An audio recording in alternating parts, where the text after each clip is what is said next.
Hello and welcome back once again to After the Credits. So, second official movie of 2017 now, I believe. I wrapped up the rest of 2016, and yeah, now I think we're 2 movies into 2017 with a lot more to come. Today we're talking about monster trucks. I kind of knew what this one was going to be going into it, but wow, not at all what I expected. Not necessarily in a good way. So this is the newest movie from Nickelodeon Studios, their ventures into doing more movies again for some reason. They had this bit where they were doing a couple based on their old game show TV shows, like they did Legends of the Hidden Temple a while back as a movie instead of the game show that it used to be. And that one wasn't necessarily great. I did see it, but never reviewed it. But it wasn't really all that great. It was just kind of like, hey, remember all this stuff from the show? Well, here it is as kind of a movie. But now we have Monster Trucks, which I don't recall ever being a show or anything else. It's just kind of like, hey, we had this idea. Let's make a movie out of it. And that's Monster Trucks. So what is Monster Trucks about? Well, you would think it'd be about trucks coming to life as monsters or some type of monsters that look like trucks or something. No. It's about sea creatures. So, how does the movie begin? Well, we start out with this kid. His dad's not in the picture anymore.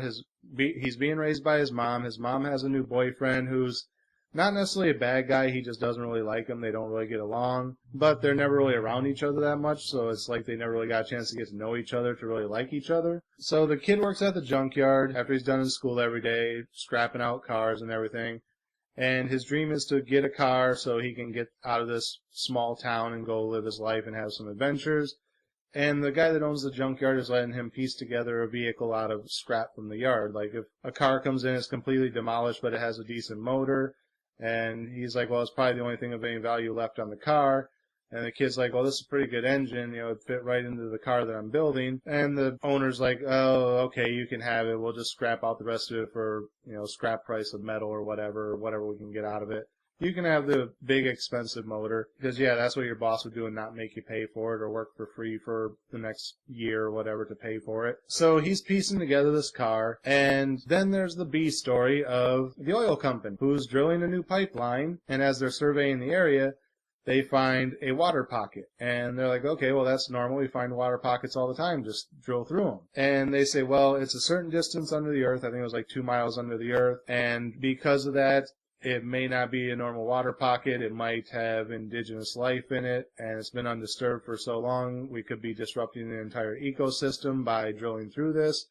And he goes, okay, well, at least break through into the chamber and we'll see what the camera sees and then we'll go from there. So they break into the chamber and they see bioluminescence. And they're like, yeah, that's definitely a sign of life. And he's like, well, that could just be dust particles reflecting the light of the camera. So they start to drill down a little bit more and they hit something. And you can visibly see a creature fly past the camera. And then all the equipment starts going haywire and the pipe's about to explode and everything. And instead of just gushing up water or oil or whatever, it shoots out 3 giant monsters, who are basically like these giant squid shark-looking things. But the thing is, these ones can actually breathe and walk on land without being succumbed to gravity, which they actually mention, like if you put a octopus or something on land, it can only move for a short time before gravity kind of crushes it because it's used to moving through water and not having gravity affect its body. Even though underwater, you're under more pounds per square inch of pressure than being out here in the atmosphere, so I don't really understand that whole scientific logic. Either that or Nickelodeon just didn't bother to do the research and didn't understand how septopods work. So they say that something like that wouldn't be able to survive outside of the water environment, even though it can. And 2 of them they managed to capture. The 3rd one makes its way, guess where? To the junkyard, where the boy finds it, reports it to the police, which his mom's boyfriend is the sheriff, and thinks he's just trying to bullshit him just to give him some grief and cause him trouble. And he doesn't believe him. He goes, you waste my time filing these false reports. I'm going to have a talk with your mother because you're really disrupting my workflow and everything. He's like, no, I'm telling you the truth. He goes, I've had enough. Just drop it. Well, then the oil company doesn't want anyone knowing about these things, so they go to the police station and say, has anyone filed any odd animal reports? And they say, yeah, a guy over at the junkyard did. And the sheriff's like, well, we ruled that out as a hoax. Don't bother yourself with it.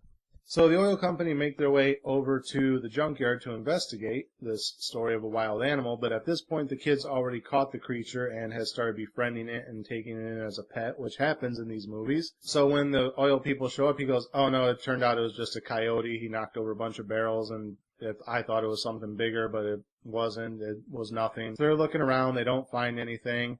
And it turns out that while the creature was trying to hide, it crawled up into the body of this truck that the kid's been building. Like into the undercarriage, and has like wrapped itself all around all the internal stuff, and kind of is like a hermit crab where it can pick up a shell and just kind of crawl into it, and that becomes the hermit crab's home until it decides to move on to another shell. That's basically what this Sharktopus did. It's half shark, half octopus, half hermit crab, I guess. So it turns out that the Sharktopus, whatever, can touch things and kind of get a grasp of how they work. Like he touches a screwdriver and he realizes that it's for unscrewing and screwing in bolts. And like touching the vehicle, he kind of gets the gist of what it does. So the way he wraps his body up and tentacles up into the car, he can kind of drive it, basically. So the boy says, okay, well, if he's going to be stuck in there, he's going to be my new engine. So he starts to modify the vehicle to where it fits him more comfortably and he can control certain things better. Like he can open and close a visor in the grill. So when I want you to go, I'm going to open this so you can see, and that's when you go. If you can't see, you don't move.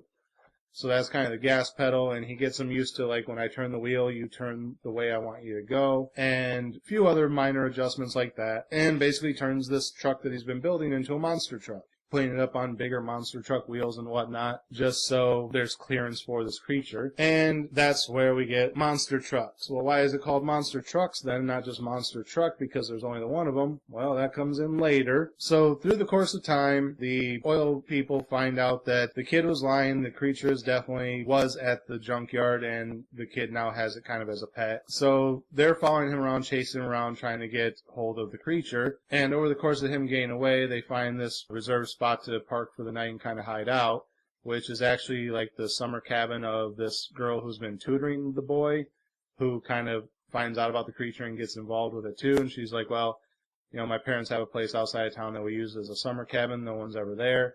Let's just hide out there for the night. And they wake up the next morning and monster truck is gone. So they use the GPS locator on the truck, or it was actually the boy's phone because he left it in the truck, to find out that it was at the oil company.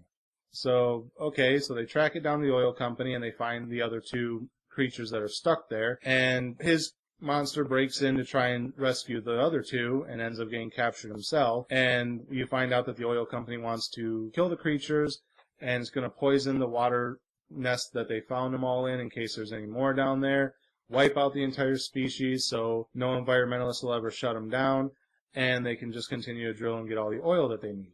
So once it's determined that that's what they're going to be doing, one of the professors that works at the oil company, one of the scientists who he's kind of escorting the kids out of the building once the other creature gets captured, he's like, you know, I don't really like this. They're going to kill them all. So I'm kind of on your side. And I have a plan to get them out of here, but I'm going to need your help. So the boy and his girlfriend and another friend and the owner of the junkyard go and get a couple more monster trucks built. So now they have 3 so that they can get the creatures out of the place. So they get the creatures out, they get into the monster trucks. So now you have 3 monster trucks, hence the name Monster Trucks. So then they go on this rampage trying to get back to where the creatures live, get them back into their nest, and stop them, the oil company, from poisoning the water supply and killing them all off. So that's the big climactic battle of the movie, is this big monster truck race, all these trucks racing across open terrain trying to get to this area. Explosions and whatnot. Of course, the boy and his mom's boyfriend eventually kind of reconcile because the sheriff realized that the oil company is up to something and he wants to know what. And when they won't give him answers, he kind of sides with the boy and says, you know, if he's doing something, obviously they're hiding something. I'm going to support him in this, and that kind of reconciles between those two. You know, like I said, they had the big climactic battle. Of course, it's a Nickelodeon movie, so it's for kids, so it's going to have a happy ending.